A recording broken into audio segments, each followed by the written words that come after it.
Friends part 2 oats dosa. ఇది నానపెట్టుకున్న తర్వాత మిక్సీలో వేసేసుకున్న తర్వాత నీట్గా మొత్తం వేసేసుకోవాలి. ఓకేనా ఫ్రెండ్స్? మొత్తం వేసేసుకున్న తర్వాత పచ్చిమిర్చి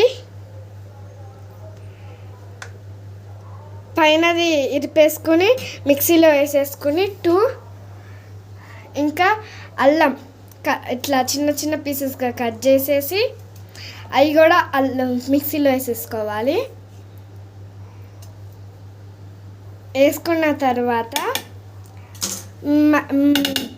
కలపాలి. కలిపిన తర్వాత మూత పెట్టేసి మిక్సీలో ఆన్ చేయాలి.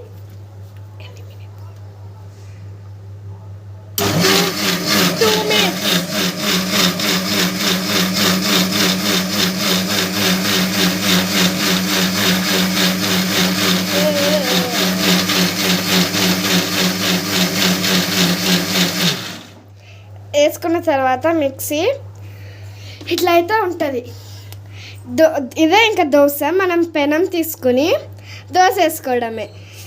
మీకు ఒక దోశ వేసి చూపిస్తాను ఉండండి. ఇట్లా గిన్నెలో తీసేసుకుని మిక్స్ చేసేసుకోవాలి.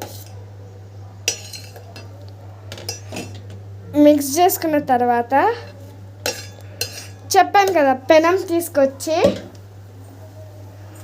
అంతలో మిక్స్ చేసేసుకున్నా. పెనం తీసుకొచ్చేసి దోశ పెనం మీడియం ఫ్లేమ్లో పెట్టేసుకుని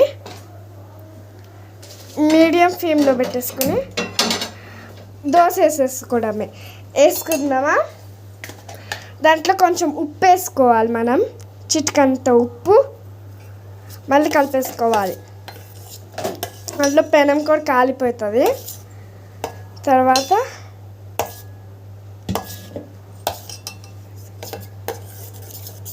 మిక్స్ చేసేసుకోవాలి. ఇట్లా ఒకటే డైరెక్షన్ వేసుకున్న తర్వాత వేసేసుకోవాలి. మీకు పలసంగా కావాలంటే పలసంగా, దొడ్డిగా కావాలంటే దొడ్డిగా వేసుకున్న తర్వాత నూనె అప్లై చేసుకోవాలి. నార్మల్ దోశ ఎట్లనో అట్లానే ఫ్రెండ్స్. ఇంకా సేమ్ ప్రాసెస్. ఇట్లా వేసేసుకున్న తర్వాత 1 minute ఆగేసి, ఈజీ ప్రాసెస్ ఫ్రెండ్స్. మనం కొంచెం కాన్సన్ట్రేట్గా చేస్తే ఇట్లా నూనె పోసేసుకుని అట్లా ఉంచేసి తర్వాత తిప్పేయాలి. మనకు ఎంత ఈజీ. 2 minutes 5 minutes చాలు. మనం బద్ధకం లేకుండా ఈజీగా చేసుకున్నాం అనుకో, ఈజీగా అయిపోతుంది.